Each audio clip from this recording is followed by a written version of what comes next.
এত বছর যেগুলো সাউথের সিনেমায় দেখে এসেছি যে এত ক্রেজ, কিন্তু আজকে সকাল 7টার শো আর পুরোটাই হাউসফুল সাউথ সিটির মতো জায়গায়। এখানে কেন কি- লেকমলে হাউসফুল? হ্যাঁ, সমস্ত জায়গায় হাউসফুল, কি বলবে এটা নিয়ে?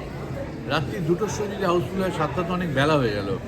হ্যাঁ, কাজেই এটা আনন্দের, এবং আমরা চেষ্টা করছি না, আমরা নিজেদেরকে পুশ করছি না, এক্সটেন্ড করছি না এই জিনিসগুলোর জন্য। মানুষ যে দেখতে চায় কি না চায় এইটাই। আবার সবথেকে বড় কথা যে বিভিন্ন কালকে রাত্রি 2টোর সময় 2 জায়গাতে হাউসফুল গেছে। আমরা যেগুলো টেস্টিং, এই যেগুলো দেখা হচ্ছে মানুষ আসেন কি না, মানুষ তো আসেন, আমাদের সেই চেষ্টা করতে হবে। এবং আজকে এই অবাঙালি দর্শকদের বাংলা কথা বলেন না, মাতৃভাষা নন, উনি ছবি দেখতে এসেছেন এবং বলে আমরা সব বাংলা ছবি দেখি। ক্যানভাস অনেক বেড়ে গেছে, এখন অনেক মানুষ দেখতে চান। আমাদের নির্মাতাদের দায়িত্ব নিতে হবে যেরকম ভালো ছবি বানানোর, ঠিক তেমনি দর্শকদের এই আবেগটাকে ধরে রাখতে হবে, আর কিচ্ছু না। ধূমকেতু একটা উপলক্ষ মাত্র। ধূমকেতু নিয়ে দর্শকদের জন্য কি বলতে চাও?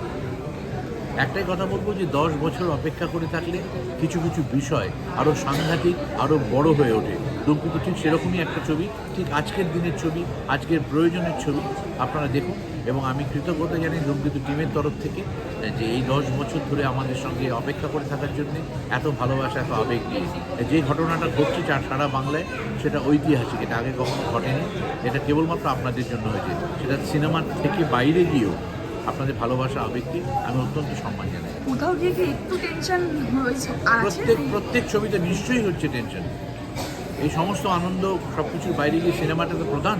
সিনেমাটা যখন মানুষ দেখবেন, এবং মাথায় রাখতে হবে যখন মানুষের গল্প বলা হয়, আমরা সেই সংস্কৃতি থেকে বড় হয়েছি যেখানে দেওয়া নেওয়া, হারানো সুর, এই ধরনের ছবি, সপ্তপদীর মতো ছবি আমরা দেখে বড় হয়েছি। এবং সেই বাংলার মাটি হচ্ছে সেই যেখানে মানুষের গল্প বলা হয়। তার শহরের দর্শক, মফস্বলের দর্শক, গ্রামের দর্শক বলে কিছু আলাদা হয় না। Thank you. ধন্যবাদ।